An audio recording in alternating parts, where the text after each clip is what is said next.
عدى ومر وفات، عايز ضربة جزاء. حكم اللقاء فين؟ بص شوف حكم اللقاء فين. حكم اللقاء على بعد 6 ياردات، حكم شجاع لأقصى درجة. وسلمان الفرج كانت عنده النية، أشعر بذلك، عنده النية للسقوط حتى قد يكون هناك ضربة جزاء. وده موقف كتير من اللعيبة بيقعوا بهذا الشكل. لا، وقعت لوحدك يا حلو، وقعت لوحدك يا حلو. الحكم عظيم والعظمة لله. الحكم مهند قاسم عظيم والعظمة لله.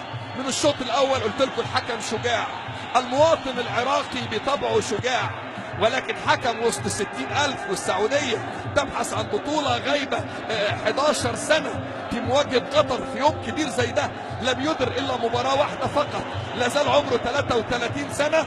مبروك للتحكيم الآسيوي والعربي والخليجي للحكم مهند قاسم. قاسم فينك يا قاسم؟ عايز حد ينزل من السماء مش حد يطلع من الأرض. شوف الحكم بيدي إيه، فاول لصالح العنابي.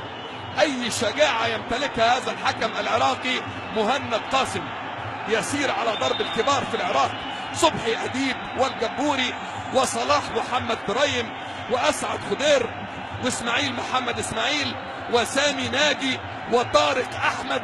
كل دي أسماء حكام عراقيين. يستعيد الذكرى الجميلة لحكام العراق مهند